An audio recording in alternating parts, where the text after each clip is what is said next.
the biggest one of the day. Oh, I can't get him. Oh, God. You think the frog bait's on, boys? The Fishin' Show with JT Kenney is brought to you by Florida Space Coast. Plan your next adventure at visitspacecoast.com. Ardent Reels, Halo Fishing Rods, Freedom Lures, B&W Trailer Hitches, Nichols Lures, Scum Frog, Snag Proof, Bob Steele Chevrolet, NetBait. Greenway Plants reminds you to thank the farmer. Set the Hook Baits.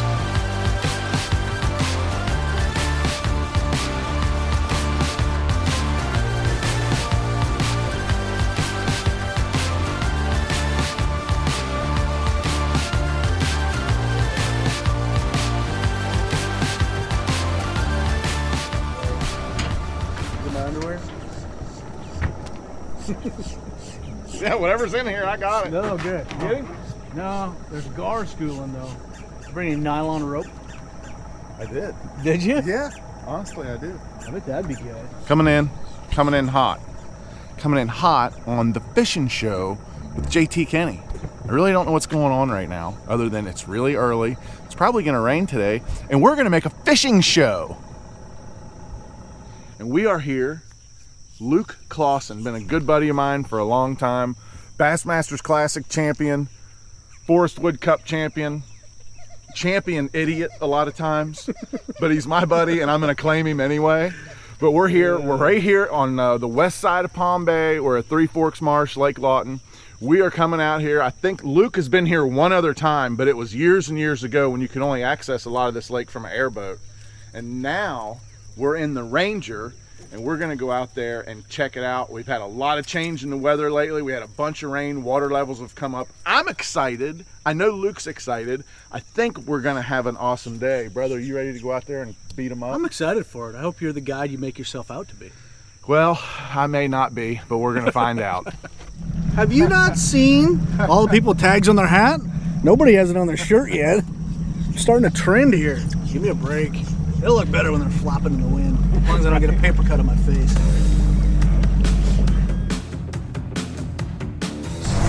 In the face! Are you cross-eyed? Yeah. Your nose really. Oh, I can't take my glasses up. Hang on. Is that better? No. Make it look like I'm going fast. Ow. That hurts after a while.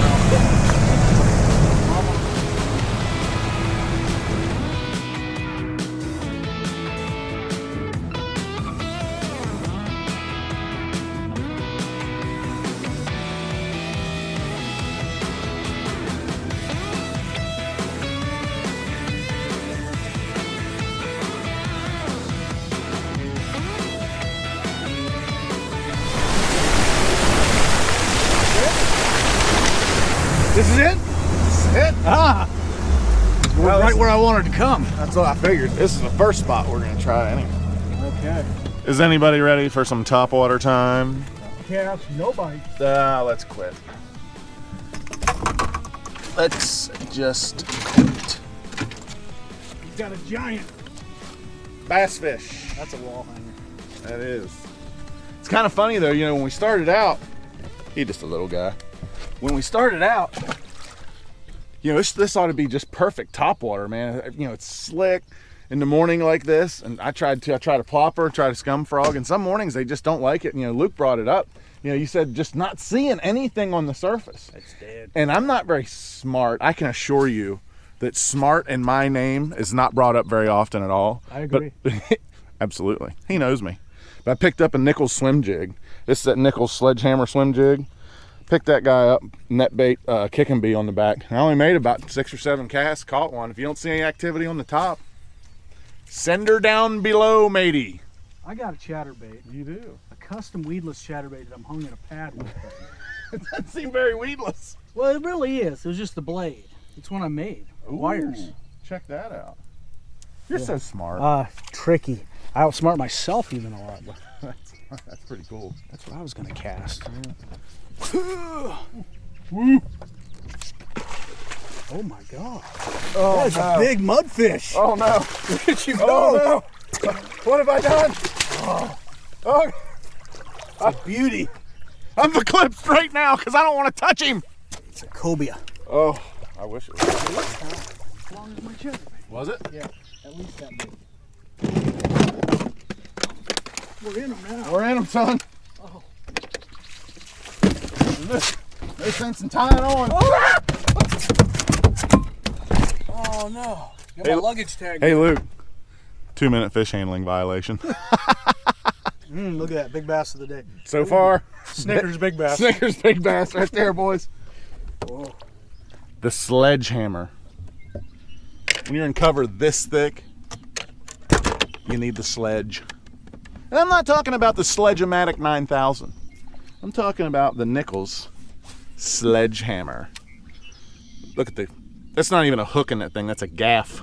But when you're in stuff that's this thick, that's the one you need. You know, Nichols makes so many different jigs and spinner baits, buzz baits and stuff like that, but they really make stuff that's really suited for certain situations. And you can see, even out across here, there's more bushes underneath the water that you can't see.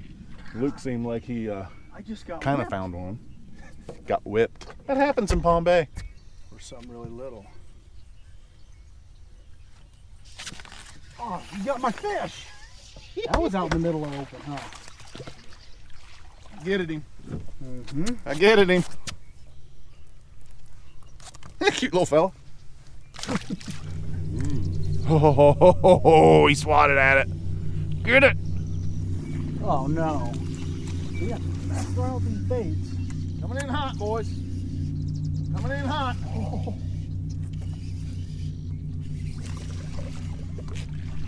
Old Nichols sledgehammer doing some work today. These might not be the biggest fish we got here in Palm Bay. I just love catching them. You catch them that fast. Man, that's fun. Some kind of custom top secret chicken foot frog. I don't know. It's some kind of frog with a tail, a hook with lead wire on it. I traded a guy at Crankbait for it at a swap meet. Oh, like Bill Taylor.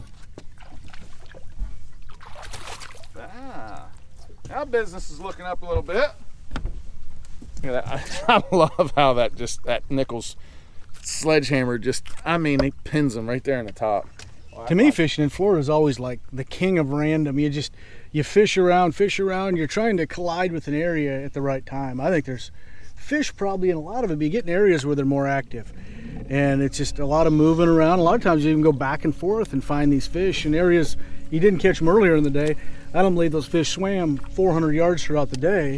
It seems like different groups of fish will bite at different times. And a lot of it is just covering water, trying different baits, trying different things. It's kind of the epitome of bass fishing. A lot of places that you go and you keep trying stuff and it works for a while and then it doesn't work for a while and you just keep mixing it up and keep trying. Nothing's ever going to work forever and no one area is going to be good forever. And Florida's the kind of place that's worse about it than anywhere. You just got to keep moving. You can see here it looks almost identical as we go through this. And I'm sure there's some differences, and we're also trolling over a lot of fish that aren't biting. Oh yeah, but one of the things I think though, you gotta me. No, you gotta keep moving for sure. You gotta keep moving. But like I was saying, but when you get a bite, it's so important to not necessarily stop. Maybe use your power poles and stop for a minute and just fish around in that area because they just group up down here. And there seems like if you get a bite, there's more than just one bite around. Mm-hmm. No, I agree. And one thing that's important here, you notice how many bites we're getting a long ways away. These are some of the spookiest fish in the country, bass-wise, in Florida. And they're even spookier when they get shallow like this and your boat's dragging across brush. So if you can use the wind to your advantage and either drift with the wind or just bomb long casts. I try to cast into the wind or with the wind whenever I can. And you're making long casts, which reduce your chances of landing fish through the thick stuff, but you get 3 times as many bites a long ways from the boat. You'll just see that you get so many more bites. You have to drag a long ways in.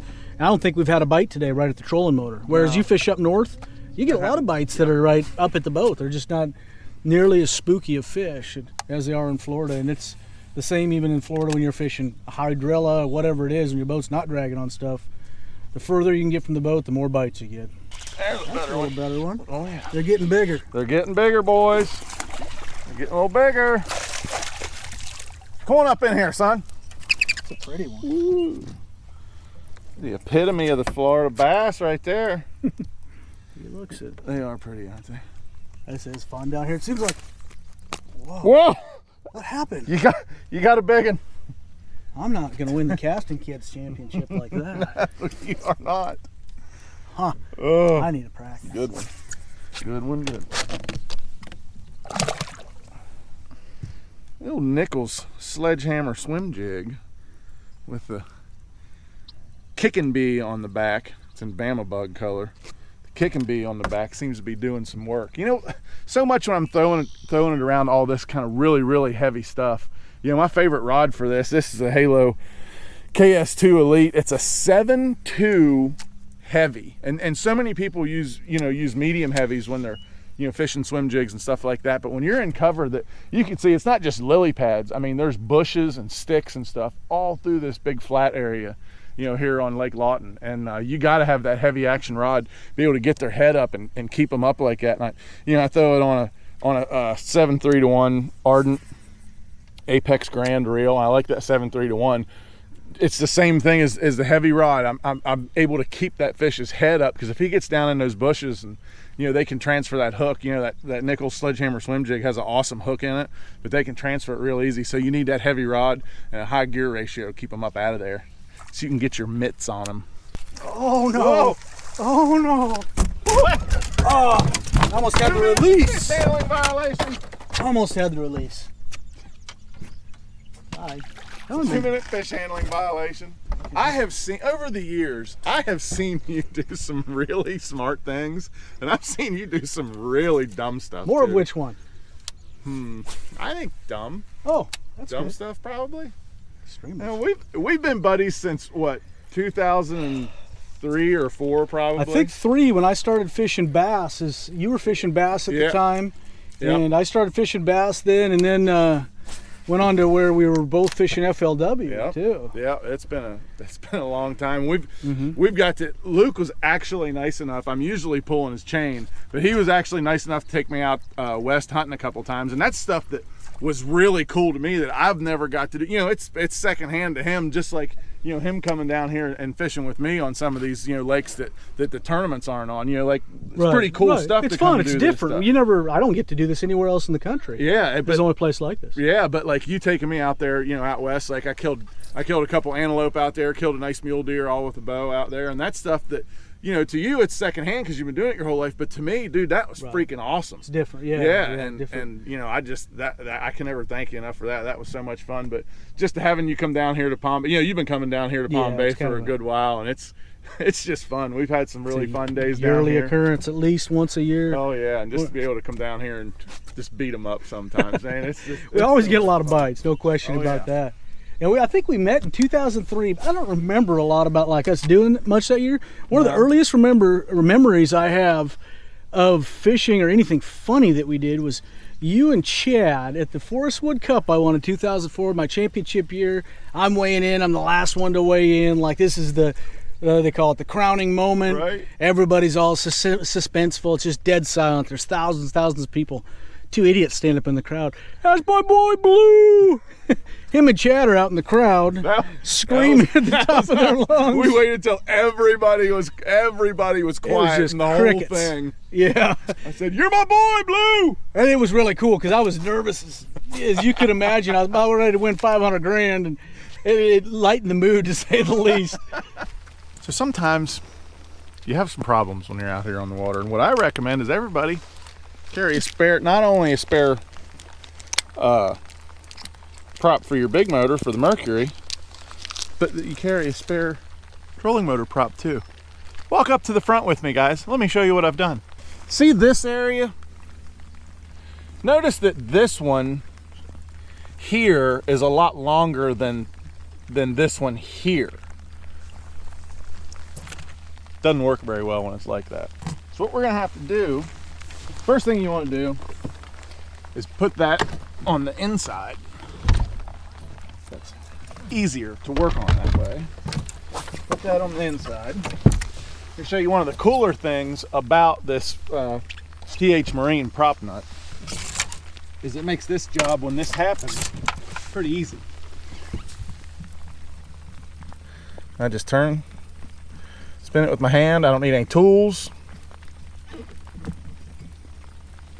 Now you want to make sure you put your hand under here because you don't want to lose that pin, even though I have another one, but yeah. You guys notice the difference in two. There's a fair amount of difference here. Clean that little bit of, that's what we call gobbledygook. You can throw that right in the water. It's not littering, it came from the water, and go back in. Take your prop, slide him back on there, clean your gobbledygook off of your prop nut.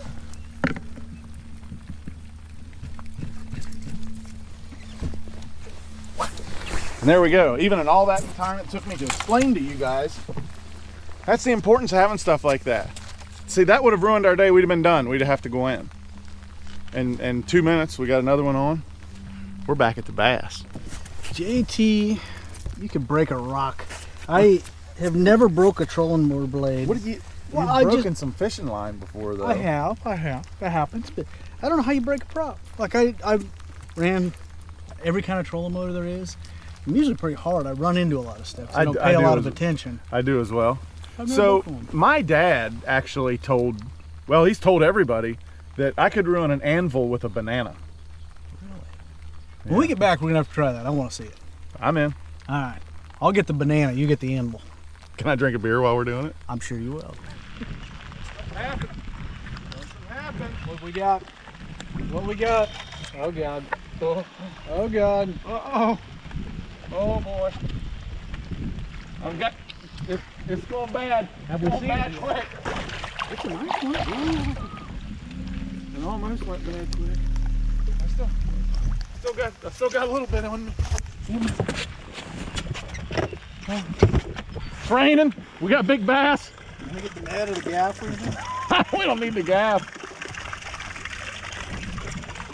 Oh, I barely got him on one hook. But we got him. Finally. Took us a little bit today, but we finally got us a big old Palm Bay bass on the crankbait. Yeah. Little ditch running down through here, and there's some wood in it. I was worried he wasn't coming off. We finally got us a nice one. Let's let him go. I tried so hard to get him in so quick. Now I'm gonna let him go. Oh, no! Dang it! If you would have reeled it in for me. I have never seen anything more awkward in my entire life than your drag. Like I couldn't land it at bluegill, so drag's going out and I'm moving the hand around the rod. Dude, that was a big one. Yeah, he's not on there anymore. If you would have reeled it in for me, it wouldn't have happened. All right, I use left-handed reels. I'm actually right-handed. And I use left-handed reels so I don't have to switch hands when I cast. And he picked up my reel with a plopper on it. Bad deal. I used it with the right hand, but upside down, but I couldn't remember what way to turn it for a while. And then that happened. And then a fish bit it, and JT's got his drag set for bluegill. And then one like this big had it in his face, but I don't even think the hooks were in the skin because he was kind of swimming around spawning and feeding and stuff with the bait. And then it fell off. It's all gone. I want to give you guys a B&W trailering tip. Now here's something everybody does. You know, we got the boat on the trailer, got the trailer on the truck, we latch it down. So many people just drive around like that. And yeah, it'll probably stay on there, but I recommend that you always use your safety pin. If you use your safety pin, push it through there. If you ever have a problem with this little clip and it breaks or pops up, see, it can't come open. It can only come up to there with that safety pin in there. So just make sure that you always put your safety pin in there. Then you always have a good, enjoyable trailering experience and a good day on the water.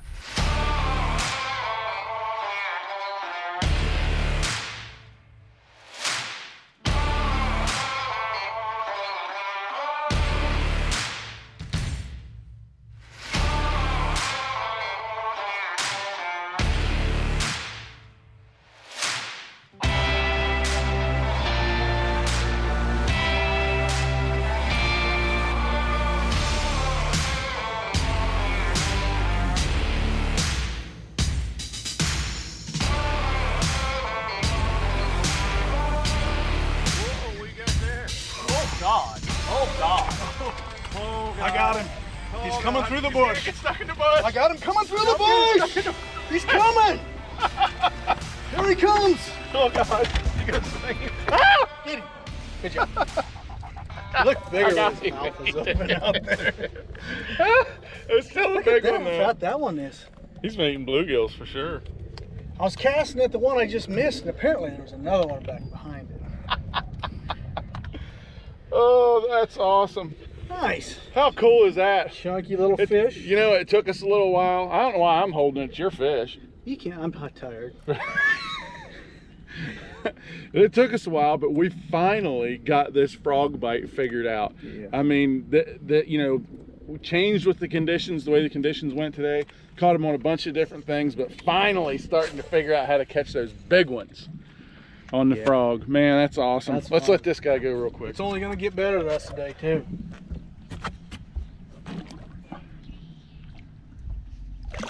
That is awesome. You know, so many times you just got to keep changing around, and you know, we know this is a good frog lake, but you know, this morning they just didn't want anything to do with it. It was really strange. They were close to the top, but they wouldn't break the surface for anything. Yeah, we were catching them, you know, on that swim jig this morning, and you had to keep it real high in the water column, but obviously this afternoon they're eating the frogs, boys. And it helps that it's got, oh, it's the same exact spot. It is the same spot. I don't know why I jerked. I was over there trying to talk to you and wave my hands around like I was giving some kind of speech. Get off of there. And yeah, you know the. Aw. Pull us over there. You know what I'll do? The sun. Here, just I'll show you how nice of a guy I am while you're hung up. Oh, you missed. No way it'll happen. While you're hung up, I'm gonna try to catch that fish. I'm wrapping. Hang on. It flew back at the bush and hit it, and then it started spinning. And then it dug into the bark of the bush. Another big one. Oh, it poked my hole. We'll pull one down. You think the frog bite's on, boys? And this pad patches, he's cool. Don't let him whip you. Where's he at? Ooh, that's a big one, son. That's a big one, boy. How big is it? It's a big one. It's the biggest one of the day. Oh, I can't get him. Oh, God. I got him. Oh, yeah. Look at that, boy. Yeah. Where is he? That's a nice one there. Look at that. Look how I mean, that launch frog is gone. I mean, straight up. Look at I want you guys to see the mess that this day has created in this boat. Look at this boat is tore up from the floor up, but now we're catching them big old Palm Bay bass. We had an absolute blast today. The boat is tore up from the floor up. I mean, we got stuff everywhere. Talk about how many you think we caught? Honestly, like, not a normal fisherman exaggerates always, but seriously, what do you think? I mean, we caught 50. Yeah, probably somewhere around that, I guess. Yeah. I mean, some of them were that big, and some of them were that big. Oh, we just yeah. caught a lot of fish, though. Yeah, but I mean, we finally. It took us a little bit, but we finally figured out. We caught 4 or 5 or 6, you know, really big ones, just like normal here in the Palm Bay area. You know, always catch some big ones. Luke, I appreciate you coming down, man. I had an absolute blast, just like we always do anytime we get out and get, whether we're going hunting or fishing. Always have an awesome time. And as you guys saw, we usually like to joke around a little bit. Us? No way. What are you talking about? So, dude, thanks, you, man. I appreciate it, buddy. Always go to MLF.com. You can check both of us out at Major League Fishing. The Fishin' Show with JT Kenney is brought to you by Florida Space Coast. Plan your next adventure at visitspacecoast.com. Ardent Reels, Halo Fishing Rods, Freedom Lures, B&W Trailer Hitches, Nichols Lures, Scum Frog, Snag Proof, Bob Steele Chevrolet, NetBait. Greenway Plants reminds you to thank a farmer. Set the Hook Baits.